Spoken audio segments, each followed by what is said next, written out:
Hi there. So I'm going to make some dough for my sugar cookies.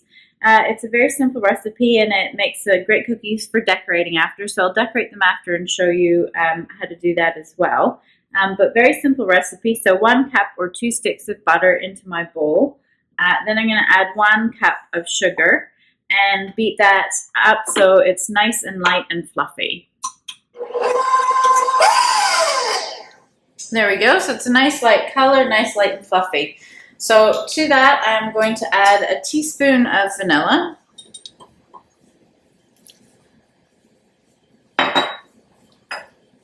half a teaspoon of almond extract, a little more than that. That just adds a nice little flavor. If you don't have any almond extract or you don't like almond flavor, then you don't need to add that at all. And then I'm going to add 1 egg,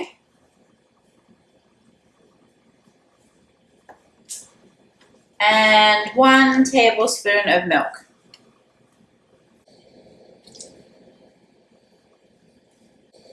Then we're going to mix that all up.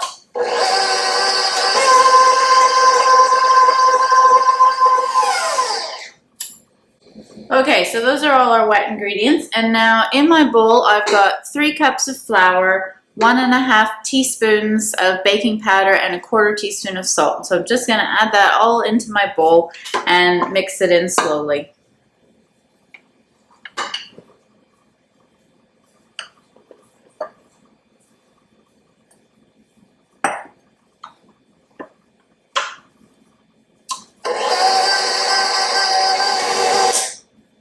There we go. So that's the sugar cookie dough.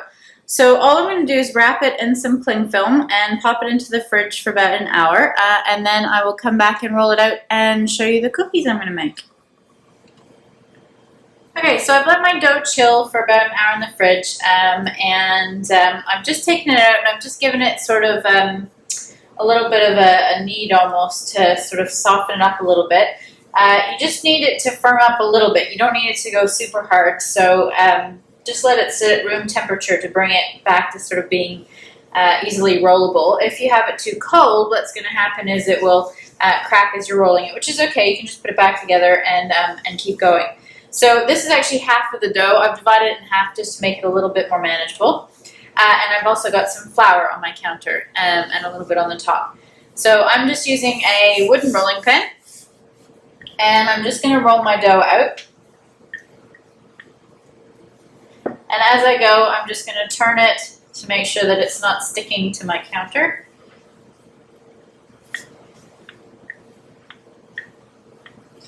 Now I'm going to leave this pretty thick because I want to be able to ice my ice my cookies. So I want to make sure that they're going to hold up to having some icing on the top. Now see, as that catches just like that, you can just patch it back together and keep going. But it is good to just sort of keep moving it around to make sure that it's not sticking. And you can put a little bit more flour on the top of this or onto your rolling pin.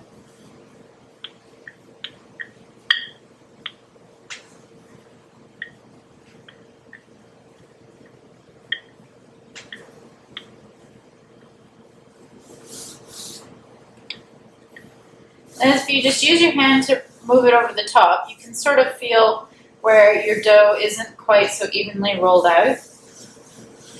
And you can just add a little bit to that. So I'm going to leave it about that.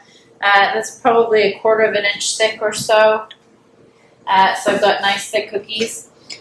Today I'm using a star-shaped cookie. And I'm just going to go ahead and push out my little star shapes. And then I'll transfer them onto a baking sheet. There we go. And then I've just got my baking sheet here, so I'm just going to transfer those over to that. If your cookies are sticking at all, just use a spatula to help pick them up off the counter.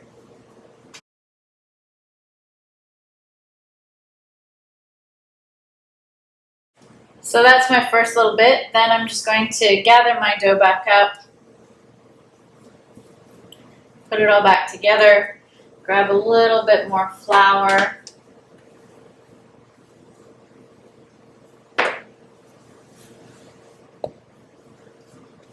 as well, and roll it out again. If your dough is getting a little bit too soft, as it's been out of the fridge, just pop it back into the fridge for a little bit, and you'll be good to go again. Okay, so these are my cookies all ready to go in the oven. You don't need to leave too much space in between them. They're not going to spread out very much. They'll hold their shape really well, actually, so that you can decorate the shape that you cut out. I'm going to bake them at 350 degrees Fahrenheit for about 8 to 12 minutes. You're just looking for them to just be cooked. You don't want them to start to brown too much because you're going to put icing on the top of them and you don't want the edges sort of looking burnt or very dark or anything. So just until they're cooked. So start at 8 minutes and then have a look every couple of minutes to see how they're going. And I will show you what they look like when they come out of the oven.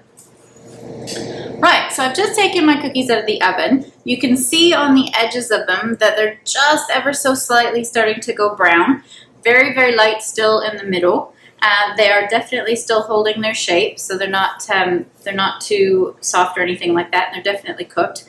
So I'm going to let these cool just on the tray like this on a wire rack until they're cooled to room temperature, and then I will come back and show you how to make the icing and decorate them.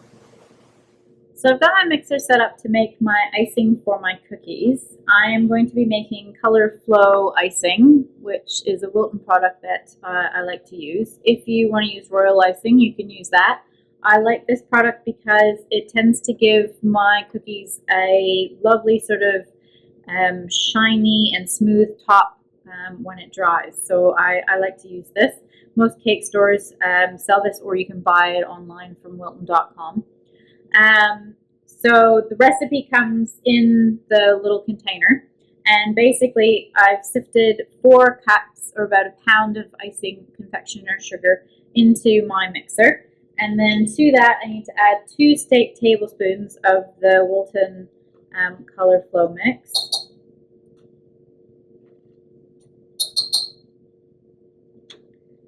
And then all I need to add to that is a 1/4 cup plus 1 teaspoon of water.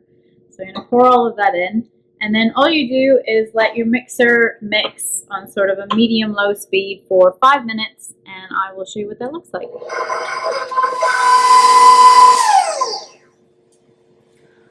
Okay, so that's 5 minutes of my icing mixing, and as you can see, it's become sort of nice and thick and fluffy at the same time. And this is now ready to pipe for the cookies. So I only want to, when I'm doing my cookies, you're only going to do the outside edge with a little bit of very stiff icing. And then you're going to loosen it a little bit more with some water and then flood them to give them that lovely shiny finish. So I'm going to take a little bit of the white out at this consistency and pop it into a parchment triangle, and then I'm going to add a little bit more water to this to give it a much more flooding consistency, so more liquidy. So let me get that a little bit out, and then I'll add a little more water so you can see what the flooding consistency looks like. Okay, so I've taken out the little bit that I want to use just for piping my outside edge, and then I'm just going to add a little bit, so like a tiny little bit, maybe a tablespoon max. Start with teaspoons if you're not sure, and mix that up. So I'm looking for a consistency. I'm going to say that's still more liquidy than that, because as the method suggests, you want to be able to flood the cookies. So you just want the cookies to be able to sort of, you have your little border around the outside, and then you want to be able to fill them in with the liquid.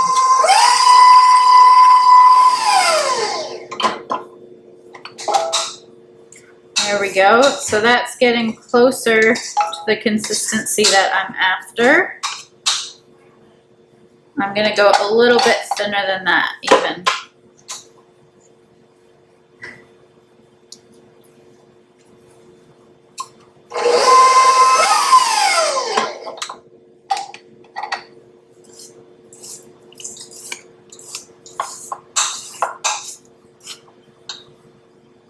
There we are, that's getting much better, but I'm going to go even a tad bit more liquid than that.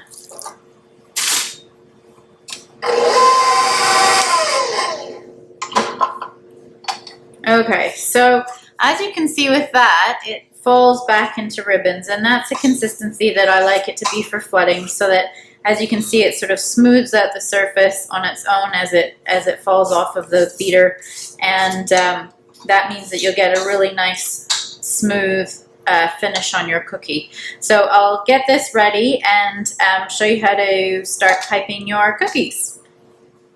Okay, so I've got my cookies all ready to go, and to start, I'm going to make a parchment triangle. So this is to put the icing in, just for piping the edge around each of the cupcakes, rather than using a large piping bag. So all you need to do is take some regular baking parchment and cut a triangle.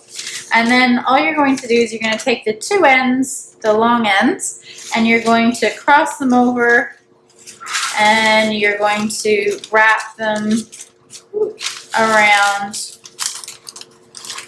to the other points just there. So I'll do that again. So you're kind of just taking them, and this one goes across and up, and that one goes across on the outside and up.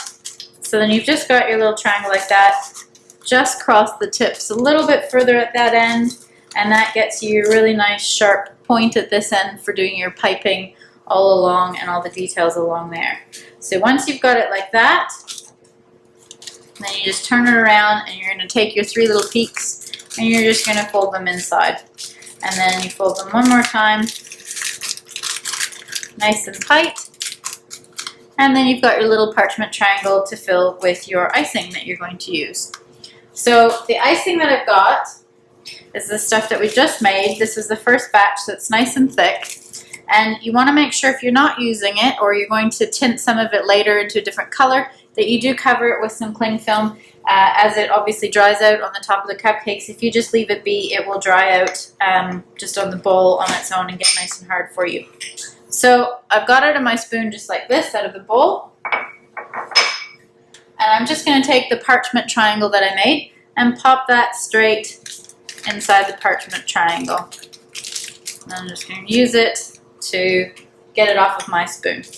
And then all you do is you just, like a piping bag, you're just going to work it all the way down, and you're just going to fold over your top so that you don't end up with your icing coming back out. And that is your little bag. That is your little bag ready to go to pipe the outline of the stars. All you need to do is snip the end off, and away you go. Now for the flooding part, I put my more liquidy stuff, as you can see it's much more liquidy, into one of these little squeezy bottles. And I find this just makes it much easier to control. If you don't have one of these, then a piping bag is fine. And you're just going to end up taking the little top off and then flooding the cookies with this. This is also good if you've got it a little bit too thick still. You can just add a bit of water to this and then shake it, and it'll loosen it up a bit. But be careful, because then you get some bubbles in there. So I will go ahead and show you how to pipe an outline and then flood the cookies. Right, so I'm just going to cut off the very tip of this. Obviously, you can cut off as much or as little as you'd like. That'll just depend on the size of piping line that you get around the outside. And then just sort of squeeze it through like this.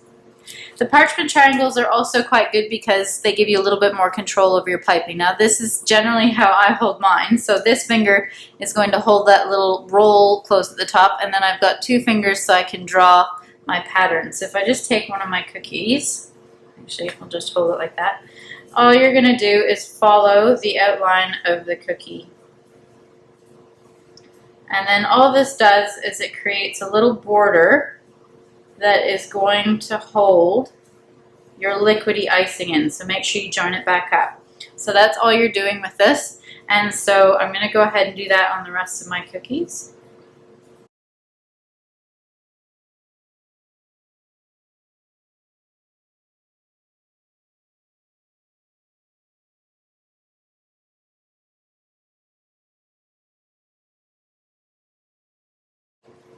Okay, so I've got all my cookies outlined now, and so I'm just going to use my slightly more liquid icing to flood them.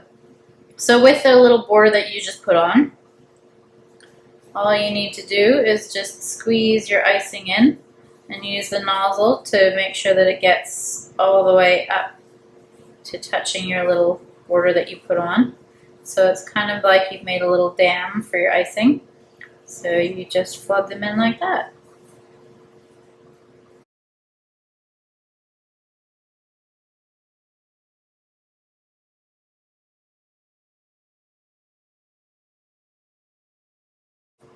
There, so it gives you that lovely glossy top, so it'll dry just like that, and then you can pipe more on top of it if you like, or you can just leave it like that. So that is how you flood your cookies. Thanks so much for watching my video. If you enjoyed it, please do give me a thumbs up. If you'd like to see what else I'm up to, please subscribe, and thanks again for watching.